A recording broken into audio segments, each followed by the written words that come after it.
नमस्कार, स्वागत है आपका आपके अपने चैनल स्टडी अफेयर्स पर।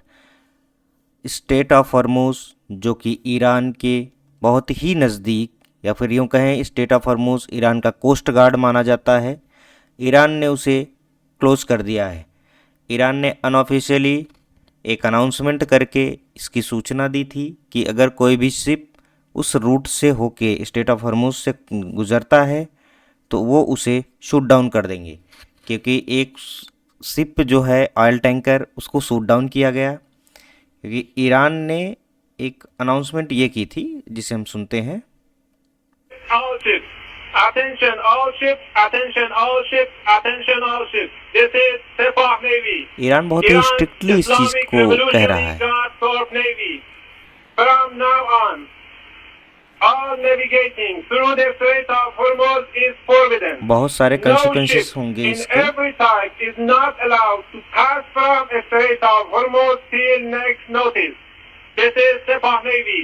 Out. क्योंकि एशिया का जो ट्रेड है वो 65% इसी रूट से होके गुजरता है एशिया का, और इंडिया का अप्रॉक्स 80% ऑयल ट्रेड जो है 80 to 90% ऑयल जो है इसी रास्ते से होके आता है। China, India, Japan, south Korea, इनके 65% और वर्ल्ड दुनिया के 20% ट्रेड इसी रूट से होते हैं, जिससे एशिया में जो है एनर्जी क्राइसिस आ सकता है इसके बंद होने से। क्योंकि इसके बंद होने की सूचना के बाद बहुत सारे न्यूज़ चैनल ने, जैसे अल जजीरा है, इसने भी इस चीज़ को पब्लिश किया।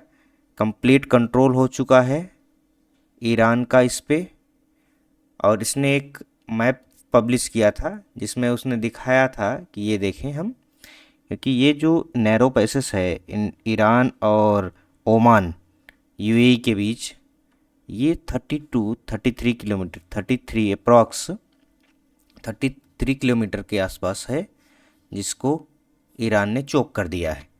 क्योंकि इस तरफ से जितनी भी शिप निकल रही हैं उसको ईरान यहीं पे ब्लॉक कर दिया है। ये जो रास्ता हम देख रहे हैं यहाँ पे, इस तरफ के रास्ते पे ही ब्लॉक कर दिया है, और इस तरफ से जितने भी यूएई के आसपास वाटर बॉडी है यहाँ पे ईरान ने ब्लॉक कर दिया है। ये जो रास्ता है इस पे नहीं गुजरने दे रहा है, क्योंकि ईरान, हाँ एक चीज़ आयरनिक ये है कि ईरान ने चाइनीज़ शिप जो है, जो ईरान इस रास्ते को जिसको बंद किया है ये स्टेट ऑफ हॉर्मुज़, इस रास्ते से चाइना के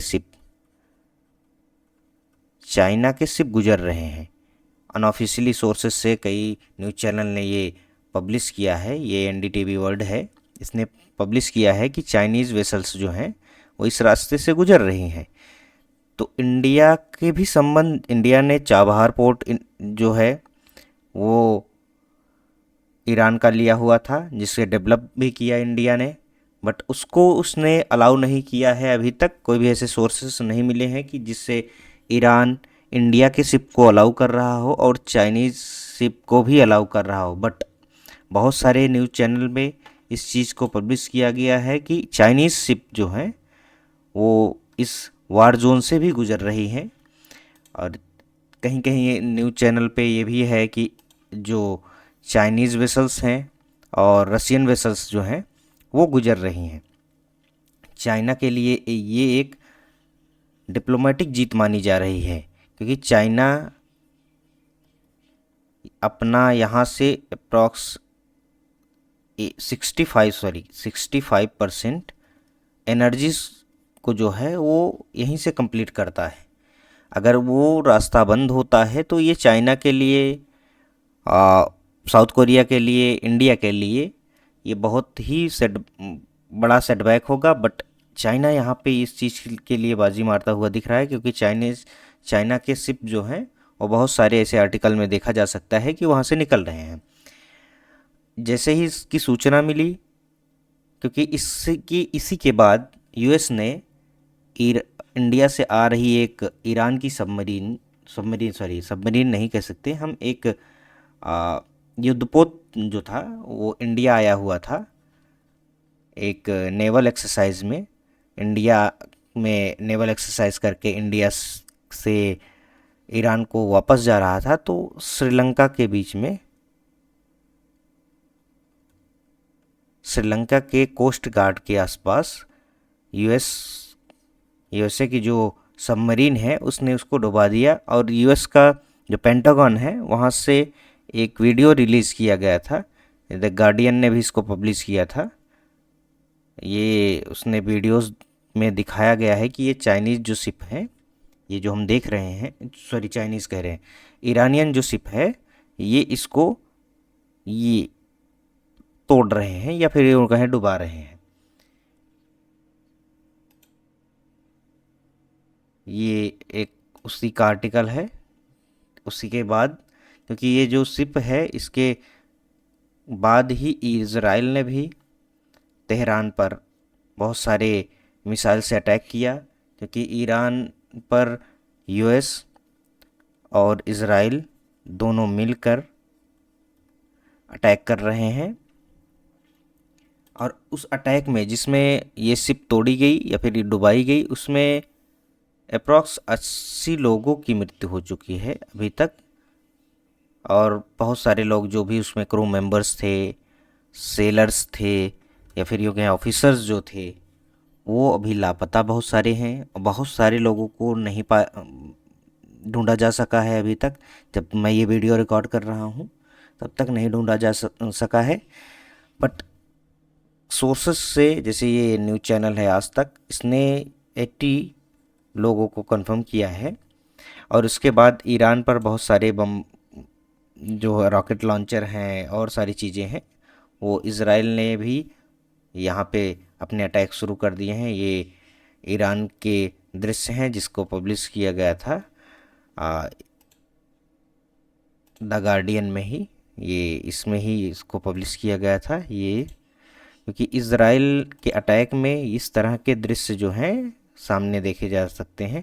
ये जो बिल्डिंग्स हैं ये ध्वस्त हो चुकी हैं ये, और वहाँ पे जो बचाव दल कर्मी हैं, वो जो भी लोग इंजर्ड हुए हैं उन, और जो जिन अब नहीं रहे हैं, उनको रेस्क्यू करके यहाँ से लेके जा रहे हैं। इस तरह की मिसाइलें दोनों तरफ से दागी जा रही हैं। ये मिसाइलें देख सकते हैं किस साइज की हैं, कितनी प्रिसीस अटैक हो रहा है। ये ज़मीन में इतना अंदर जा सकता है, तो अगर ये किसी बिल्डिंग में, रिहायशी इलाकों में गिर रहा है तो कितना नुकसान कर सकता है, हम लोग इसको देख के अंदाज़ा लगा सकते हैं। और जो ये स्टेट ऑफ हॉर्मूज है, इसके क्लोज होने से इंडिया में एनर्जी क्राइसिस पूरी तरह आएगा कि नहीं, इसकी कोई भी संभावना अभी तक तो नहीं दिख रही, क्योंकि ये युद्ध जो है वो फैल रहा है बट इंडिया तक नहीं आया है अभी। क्योंकि इंडिया के पास 40 to 45 डेज़ का जो ऑयल रिजर्व है, इंडिया के पास पहले से ही है। इंडिया के ऑयल रिजर्व जो है 40 to 45 डेज़ तक के लिए हैं। ये हम एक आर्टिकल है द हिंदू का, उसमें देख सकते हैं। क्योंकि इंडिया का जो ऑयल रिजर्व है वो 40 to 45 डेज़ तक का है। क्योंकि कई जगहों पे ये देखा गया है, ये इस तरह के जो विजुअल्स हैं बहुत सारे शहरों में, इस तरह के विजुअल्स जो हम देख रहे हैं, क्योंकि कई सारे न्यूज़ चैनल या फिर यूँ कहें सोशल मीडिया हैंडल पे इस चीज़ को फैला दिया गया कि जो पेट्रोल के प्राइसेस हैं वो 400 to 500 हो सकते हैं मिनिमम। तो इसकी वजह से लोगों ने यहाँ पे जो डंपिंग है वो स्टार्ट कर दी। बट हमारे बहुत सारे जो जिम्मेदार लोग हैं उन्होंने इस चीज़ की पुष्टि की कि हमारे पास ऑयल की दिक्कत नहीं होगी, आप लोग परेशान न रहिए। क्योंकि इंडिया के पास ऐसा नहीं है कि जैसे वेनेजुएला से वो ऑयल यूएस से खरीद सकता है, वेनेजुएला से खरीद सकता है, रसिया से खरीद सकता है।